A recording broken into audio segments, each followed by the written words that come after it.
Imagine your capital city, the very heart of American democracy, stripped of its local autonomy, its police force sidelined, and its streets patrolled by federal agents and military personnel. This isn't a dystopian novel. This is Washington, D.C. right now.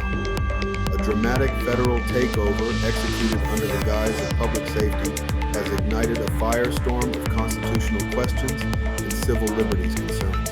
We must critically examine how President Trump asserted command over the streets of the national capital, and more importantly, what this alarming precedent means for every American city and the future of our republic. In August 2025, President Trump invoked Section 740 of the Home Rule Act, a rarely used provision, to unilaterally federalize D.C.'s Metropolitan Police Department. This move effectively placed the city's primary law enforcement agency under direct federal control, bypassing local elected officials. Simultaneously, he deployed 800 National Guard troops to the capital, ostensibly to support this new federalized police presence. This was not a request from the city, it was an imposition.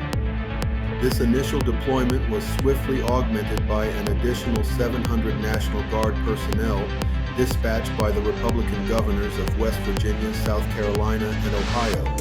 Their stated purpose was to assist in restoring order, bringing the total armed presence to more than 1,450. This influx of external forces operating under federal authority fundamentally altered the civilian-led policing landscape of the nation's capital. The justification offered by the administration was a response to perceived rising crime and homelessness, a narrative we must scrutinize closely. The official narrative painted a picture of a capital in chaos, besieged by crime and disorder, necessitating an extraordinary federal intervention. However, a critical examination of the facts reveals a starkly different reality. At the time of this federalization, violent crime in Washington, D.C. had actually dropped to a 30-year low. This crucial detail directly contradicts the administration's primary justification, raising immediate red flags about the true motives behind the takeover. Furthermore, the focus on homeless encampment removals as a rationale for military deployment is deeply troubling. While framed as cleanup operations, these actions often amounted to the forced displacement of vulnerable populations without adequate housing solutions. This approach not only lacked compassion, but also served to militarize a social issue, further blurring the lines between law enforcement and social services. The discrepancy between the stated reasons and the verifiable data compels us to question the sincerity of the administration's claims and consider alternative, more politically motivated explanations. Washington, D.C. holds a unique and precarious status within the American federal system. Unlike states, the district lacks full self-governance. Its legislative and executive powers are ultimately subject to congressional oversight and, by extension, presidential influence. This inherent vulnerability means the president can, under certain interpretations of the Home Rule Act, temporarily override local law enforcement. This power, however, was historically understood to be reserved for genuine emergencies, not as a tool for routine governance or political maneuvering.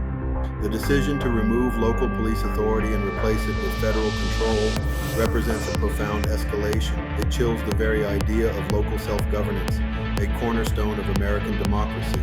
For D.C. residents, who pay federal taxes but lack full congressional representation, this move is a stark reminder of their second-class citizenship. It underscores how easily their democratic aspirations can be overridden by federal fiat, setting a dangerous precedent for how executive power might be wielded against other municipalities deemed politically inconvenient. This federal takeover has ignited a firestorm of constitutional and legal concerns, drawing sharp condemnation from civil liberties advocates, legal scholars, and local leaders across the nation.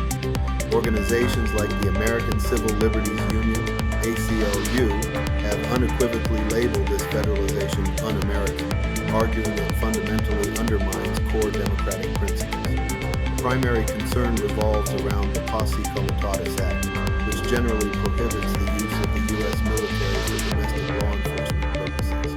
While the National Guard, when not federalized, operates under state control and can be used for domestic duties, their deployment under direct federal command for routine policing raises serious questions about this critical separation.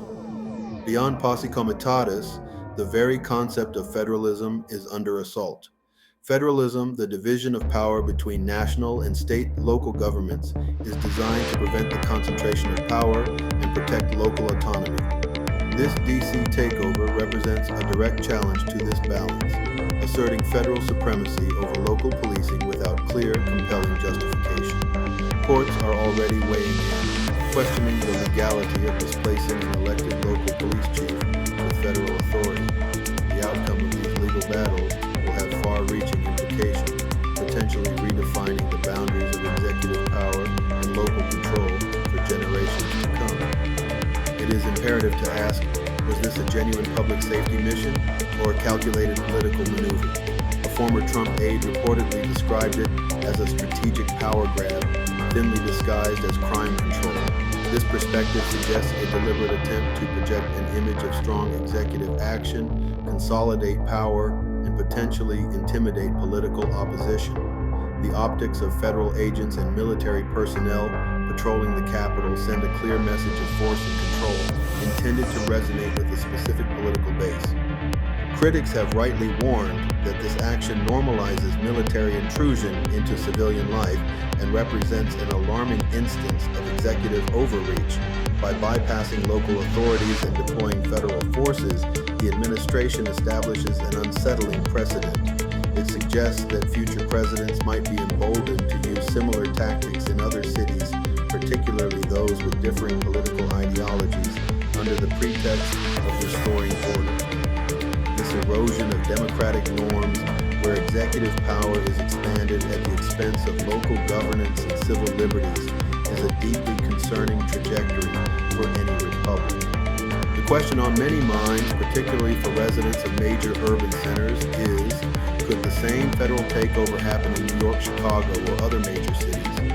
While President Trump has hinted at such possibilities, the legal landscape is significantly more complex outside of D.C. For most states, the governor, not the president, controls the National Guard. This crucial distinction provides a significant legal and political barrier to direct federal intervention in state-level law enforcement. However, the D.C. precedent remains troubling. It demonstrates a willingness by the executive branch to push the boundaries of its authority. While a full federal takeover of a state's police force would face immense legal and constitutional challenges, the D.C. action could inspire more subtle forms of federal pressure or intervention. This could include the deployment of federal agents from agencies like DHS or the FBI for local operations, or the withholding of federal funds to coerce compliance. The D.C. situation serves as a stark warning. The executive branch is testing the limits of its power, and the defense of local autonomy and civil liberties requires constant vigilance. Beyond the immediate political machinations, this federal takeover strikes at the very heart of democratic norms and principles. Washington, D.C.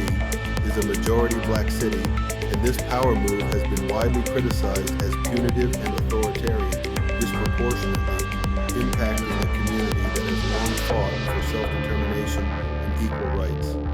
It reinforces a historical pattern of federal control being exerted over the district, often to the detriment of its residents. This action undermines the fundamental trust between citizens and their government. When a federal administration bypasses elected local officials, ignores verifiable data, and deploys armed forces against its own citizens, it erodes faith in democratic institutions. It signals a shift towards a more centralized, top-down model of governance, where executive power trumps local will and civil liberties are treated as expendable. This is not merely a political dispute. It is a critical moment for American democracy, demanding that we confront the potential for authoritarian creep and defend the principles of self-governance and individual freedom. Let's be clear about the implications of this federal takeover. Unprecedented militarization. Federalizing D.C.'s police and militarizing its streets is an unprecedented assertion of executive power, bypassing local democratic processes. Disregard for facts.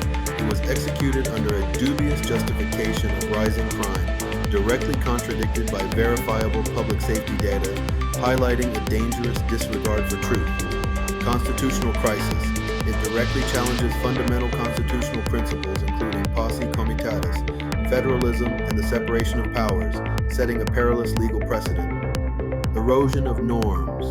This action normalizes executive overreach and military involvement in civilian affairs, threatening the delicate balance of power and the future of local autonomy.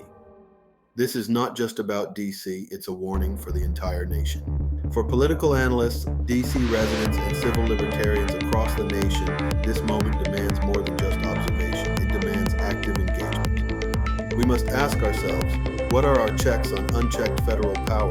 Is emergency becoming a convenient excuse for authoritarian control? Are we passively inching toward a reality where local freedoms and democratic principles are systematically undermined?